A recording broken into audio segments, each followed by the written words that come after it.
স্বাস্থ্য খাতে যে সাফল্য রয়েছে তার মধ্যে অন্যতম রয়েছে বাংলাদেশের শিশুদের টিকাদান করা। দেশের মানুষকে টিকা দিতে গিয়ে বাংলাদেশের আন্তর্জাতিক সুখ্যাতি কুড়িয়েছে অনেকবার, এবং এই আন্তর্জাতিক সুখ্যাতির জন্য যারা এই টিকাদান কর্মীরা কিন্তু আজকে গেছেন কর্মবিরতিতে। আমরা একটু কথা বলবো তাদের সাথে। তার আগে আমরা একটু তাদের সাফল্যের বিষয়গুলো যদি আলাপ করি। এই সাফল্যের স্বীকৃতি হিসেবে 2019 সালে global alliance for vaccine and immunization Gavi তৎকালীন প্রধানমন্ত্রীকে দেওয়া হয়। তারপর ভ্যাকসিন হিরো পুরস্কার দেওয়া হয় বাংলাদেশকে। এর আগে 2009 এবং 2012 সালে গাভি বেস্ট পারফরমেন্স পুরস্কার কিন্তু এই স্বাস্থ্যকর্মীদের মাধ্যমে বাংলাদেশে এসেছিল। বাংলাদেশে যখন 1979 সালে টিকাদান কর্মসূচির যাত্রা শুরু হয়েছিল তখন এমন ছিল না। 1985 সালে সরকারি জরিপে দেখা যায় 1 বছরের কম বয়সী শিশুদের পূর্ণ টিকা প্রাপ্তির হার ছিল 2%।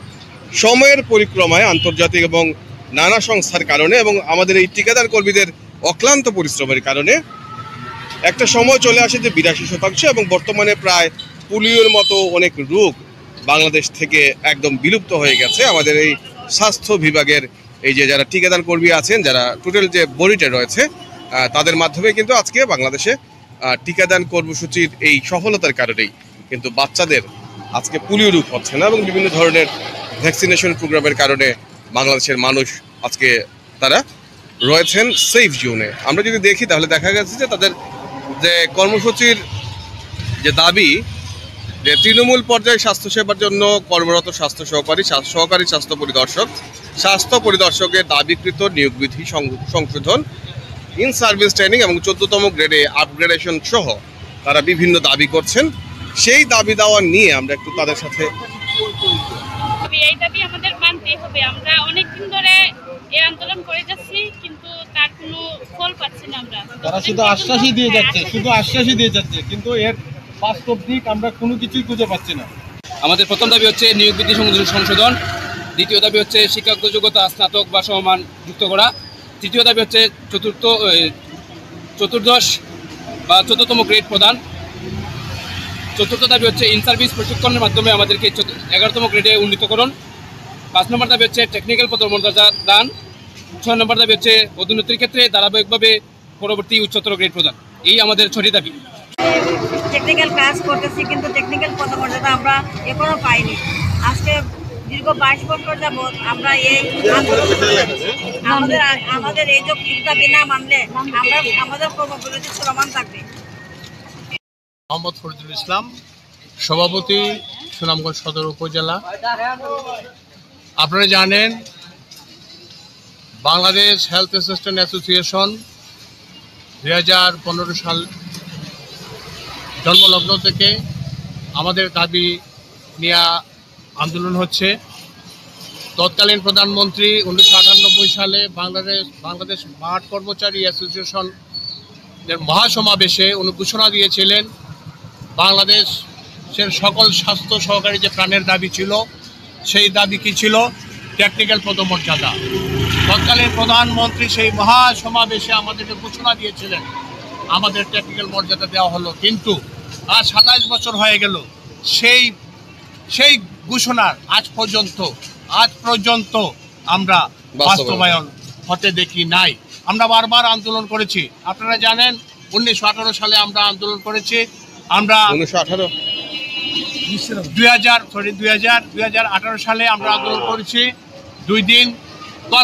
তখন স্বাস্থ্যমন্ত্রী আমাদের ডিজি মহোদয়, লাইন ডাইরেক্টর মহোদয় আমাদেরকে নেতৃবৃন্দ ডেকে ঢাকায় গোল টেবিল বৈঠকে ওনারা আশ্বাস দিয়েছিলেন, ঠিক আছে তোমাদের আন্দোলন যৌক্তিক, আমরা তোমাদের যৌক্তিক দাবি মেনে নিলাম। তখন ছিল এমআর ক্যাম্পেইন। সেই ক্যাম্পেইনের আশ্বাসে আমরা তখন কর্মবিরতি প্রত্যাহার করি। তখন সেই 18 সাল থেকে আবার 2 বছর অতিবাহিত হওয়ার পরও আমরা দেখতে পেরেছি আমাদের দাবির যে মূল দাবি ছিল টেকনিক্যাল পদমর্যাদা সহ যে আমাদের গ্রেড উন্নয়ন করা, আমরা কিছুই দেখতে পারি নাই। তখন আবার আমরা সবচেয়ে বড় একটা আন্দোলন করেছিলাম 2020 সালে। 26 নভেম্বর আমরা একটা বিরাট বড় 18 দিনের একটা কর্মবিরতি পালন করেছিলাম। সেই 18 দিন কর্মবিরতি করার পর তখন স্বাস্থ্যমন্ত্রী আমাদের সেম ডিজি মহোদয়, লাইন ডাইরেক্টর মহোদয় আবার আমাদেরকে আশ্বাস দিয়েছেন। আমরা এই এত আশ্বাস আশ্বাস আশ্বাস, শুধু আমরা আশ্বাস পেয়েছি এতদিন, কিন্তু আমরা আজ পর্যন্ত আমাদের সেই দাবির কোনো আলোর মুখ দেখে নাই। তাই আমরা আবার সেই 2025 সালে সরকার মহোদয়কে আমরা আবার দাবি উত্থাপন করেছি। আবার ওনারা তাল বাহানা শুরু করেছেন, বলছেন আজ হবে না কাল হবে, তোমরা ক্যাম্পেইন করো, তোমরা টিসিবি ক্যাম্পেইন করো।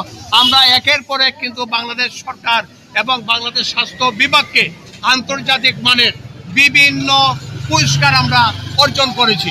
সেই অর্জন আপনি যদি বিবেচনা করেন, বাংলাদেশের যত বিভাগ আছে সবচেয়ে আন্তর্জাতিক পুরস্কার আমরা স্বাস্থ্য বিভাগ মানে স্বাস্থ্য সহকারীর দ্বারা যে কাজ হয় সেই পুরস্কারটুকু আমরা এনে দিয়েছি।